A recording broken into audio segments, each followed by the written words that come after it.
You give away a house? I gave away a house. Never doing that again, but I gave away a house. It was amazing. It was phenomenal. Whenever I first came up with the idea to give away a house, they were like, what? And I was like, no, I think I can make the math work. And I just thought how amazing it would be to look 20, 30 years down the line and to see how someone was impacted by real estate, by giving away a house. And the couple that won said that they prayed for the person who was going to win the house.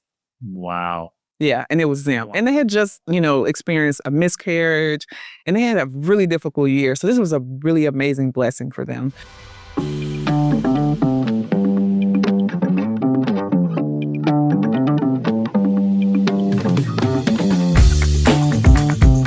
Welcome to the Justin Landis Show, your real estate podcast about having conversations, building relationships, and creating freedom. And today I'm here with my good friend, Erika Brown. Erika, thanks for being here. Thank you both so much for having me. I'm so happy to be here. Erika and I go way back. Way I actually helped Erika and LB buy their first house a long time ago. Yes. I'll get into that. Yes. Erika, great real estate agent, investor, now coach, and Bolt's co-founder. Yes. So helped us launch Bolt's at the very beginning and been on, working together ever since. It's been so good. And that was such a good, just amazing surprise too. So yeah, it's been a good ride. All right. So when we first met, you were climbing the corporate ladder. You're in banking, you're climbing the corporate ladder. Tell us a little bit how you ended up making that transition into real estate that you're doing now. Yeah. So, it's crazy because I was absolutely that person who was like, You were going to do it. I am going to be what I call a corporate baddie. Okay.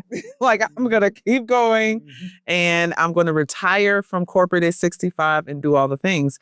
And I got to a place, I was doing all the right things, the networking, the meeting the right people, the getting the letter of recommendations. And after having like back-to-back promotions year after year, I found myself just hitting like a ceiling consistently, even despite doing all the things. I feel like sometimes God puts us in a place where he's like closing a door to get us to be open to walking through another one. And it wasn't until after you had helped us buy a house. We moved into a neighborhood. We were living in this neighborhood, loved it. This was the West Side before it was like cool now, And when it was like, oh, okay. And so we fell in love with the neighborhood. I naturally just love like the real estate and the amenities nearby. And so because I'm the kind of person where anytime I learn something new, I want to share it with everyone. I looked up and I helped like 10 people buy a house with someone else. Yes. And I said, how much do realtors make again? I was like, wait, it's about $120,000. And so here I'm in this place of trying to climb the corporate ladder. Mm-hmm. I'm hitting the ceiling and I'm technically selling houses without doing all the paperwork. Yeah. And so I finally got to a place of actually being open to a different path. Mm-hmm. And I find that if you're not even open to a different path, you may miss it. That's a good point. What do you think it was was there something specific that opened your mind, or did it just happen over time? One, it was keep getting declined for jobs. Yeah. Two, I had a really close friend pass away suddenly. So grief. This friend, you may have known him, Sam. Mm-hmm, I did. Passed away suddenly, 32 years old, natural causes, shocked our whole world. And it's something about when someone passed, as you know, it makes you pause and think about your life. Yeah. And so it made me pause and thinking about how Sam lived his life so courageously and saying yes and taking chances.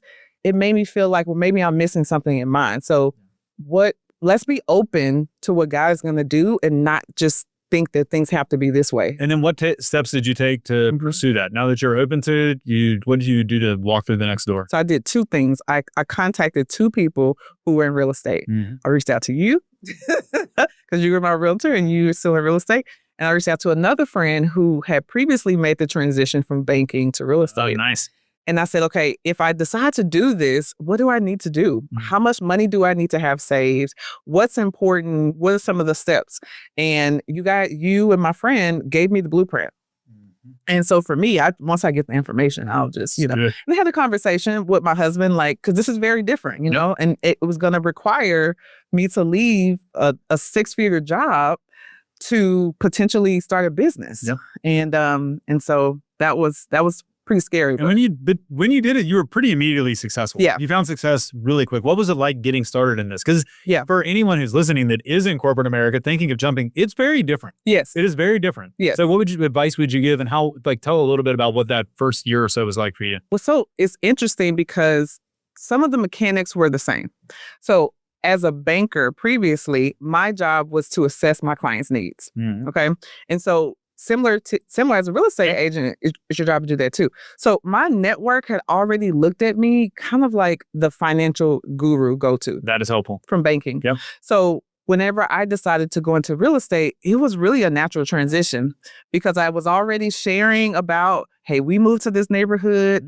Hey, we rented out our basement. Hey, we're doing these things. I naturally do that. So it wasn't like a big shift, but I did announce it to people what I'm going to do. And that really helped get the initial business by one, letting people know what I do, establishing credibility and authority. I am a learner. I'm always learning. I'm always reading. I'm always doing something to learn. So because I'm learning and I'm sharing information, people see me as go-to. So it just really wasn't difficult to do that. And so my foundation of my business has always been education.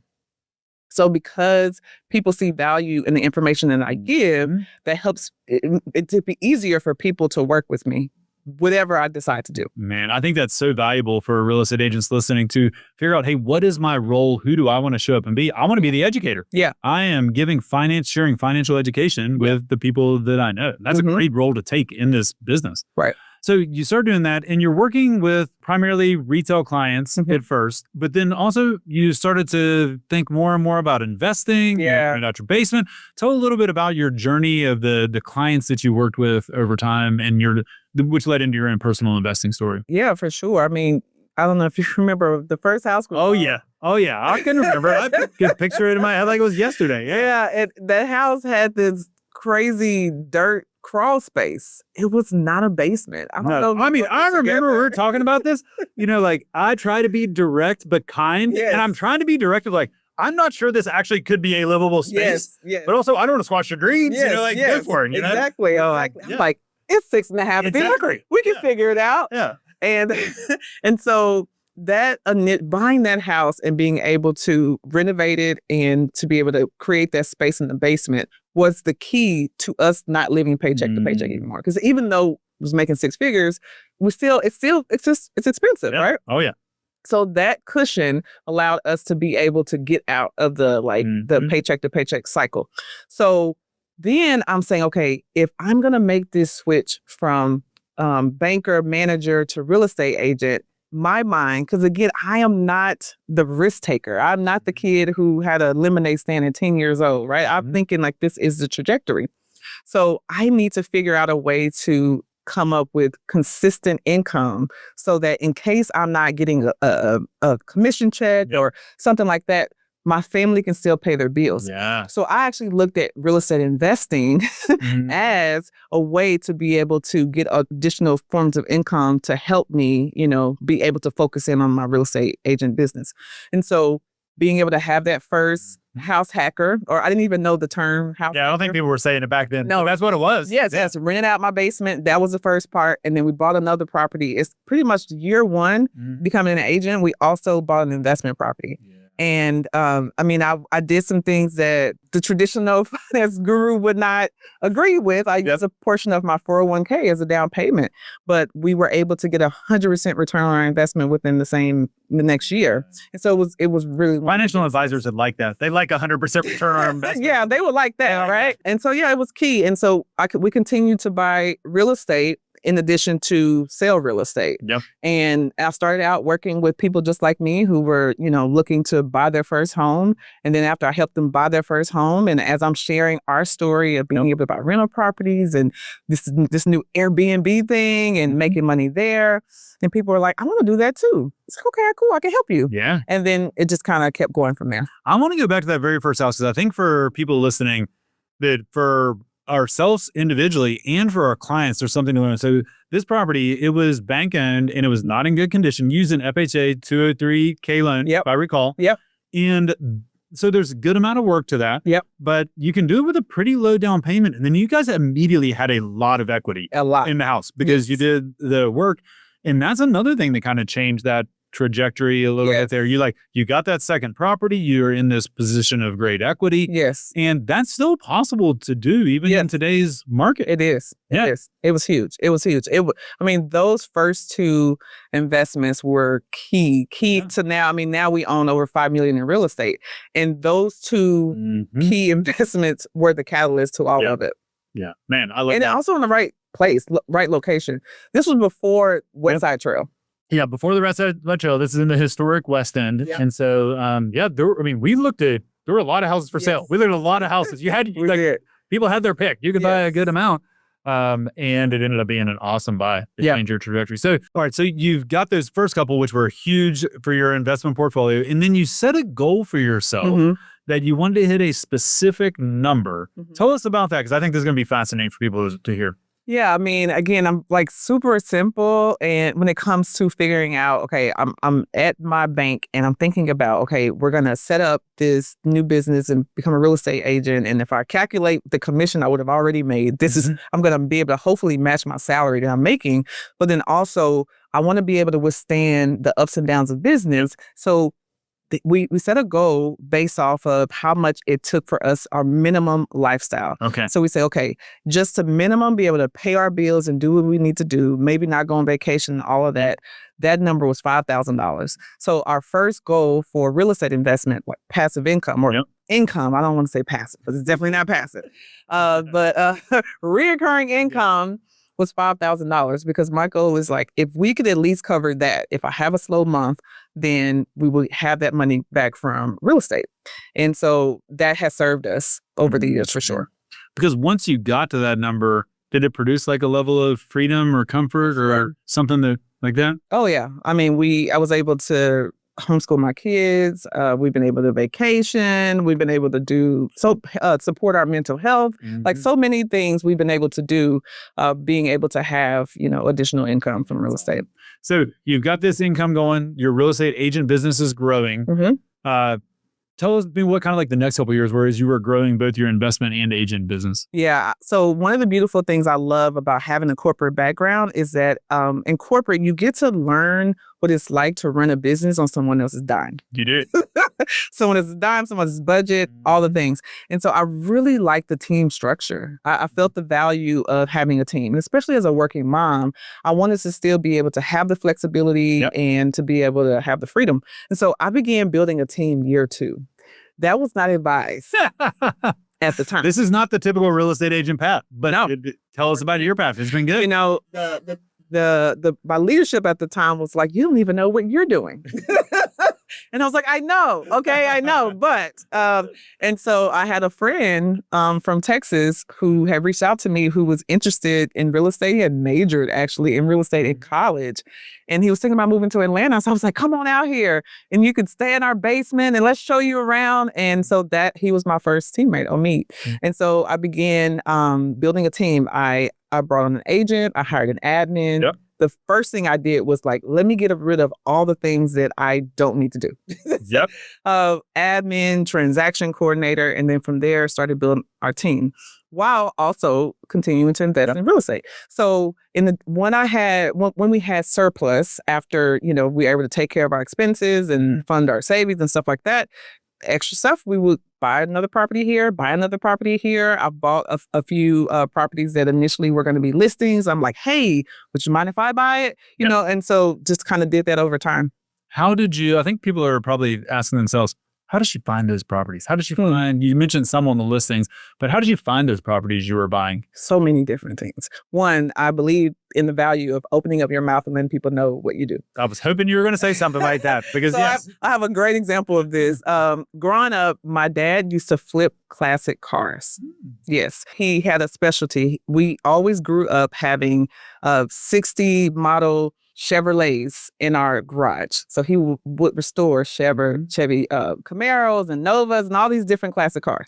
And so what would happen is everyone knew him as like the Chevy guy, right? Because he loved cars. He always talked about it. So what happened was people would be driving down the street in random places and they will see a Chevy and they will come back to him and say, hey, Brother Lee, I seen the Chevy. And everyone knew that if you brought him a car, he would pay you a commission. So he didn't even have to go and find them. They would find him. Yeah. And so knowing that I seen that growing up, I took that same principle with real estate. And so whether it's like a friend who's like, hey, I have this property, I think I want to sell it. I have a neighbor they want to sell, or I have a client that, wants to sell their house. Are you interested in buying it? Or even the MLS. Yeah. We bought properties so many different ways. Man, I love that advice. That is so good. Yeah. That is so good. So you're buying these properties, you're growing the team, and then over time, a lot of people wanted your advice because they saw what you were doing. Just like I asked that advice there. People, everyone's asking you, hey, how do I do this? How did you do it? Yes. And then you took that in a different direction. Yeah, because what I started realizing is that people wanted to invest in real estate and they would come to me to help them buy a house, but they didn't have a strategy. Yeah. And they would say, hey, can you help me buy an investment property? And I'll say, sure. Like, what's your, what are you looking for? And they're like, I don't know. A good deal. A good deal. That's what everybody says. I want a good deal. Well, what's a good deal for you may not be a good deal for me. Exactly. And so I started helping people like one-on-one, just friends. Yeah. Teaching them what I was learning and how to run numbers and all this analytical strategy piece. And then it simply became too much. Like I'm a big time efficiency person. I do a lot of things. So my time is really important. And it's like, I don't have time to talk to all of you guys individually. So I was like, why don't I create a group? And here's the crazy part that people will laugh at me. I had no idea about the online coaching world. I just didn't. Like I had my head down doing the work. Yep. Like I missed the whole, like so many people made a lot of money in 2020. I was just doing the work. I had no idea. And so 2021, I got a group together of friends and I said, okay, well, I'm going to teach people how to invest. I'm going to try this out and I'll talk about it online too. And I ended up having like 30 people sign up. And then that was the beginning of something amazing. And the biggest surprise, because again, I started to teach online, not for money or not for, just basically for efficiency. Yeah. But one of the biggest surprises is that the community that was birthed out of it. There's so many people like me who are like the first generation of people who are looking to not only own a home, but also invest. And there are people who are like starving to be around other people who are like that too. And so the community that has birthed from it has been the biggest surprise that I did not even anticipate. Well, you've done a lot to foster that community. Tell a little bit about what the like when you decided, hey, I am going to do this, I'm going to really grow this. What's your coaching program? Yes. So I work with clients. I work with people, whether they're agents or everyday, people, attorneys, everyone, just everyday people all across the United States. And I help teach them how to, invest in real estate, and even existing landlords, whether you're accidental, like maybe you turn your first home into a rental property or whatever.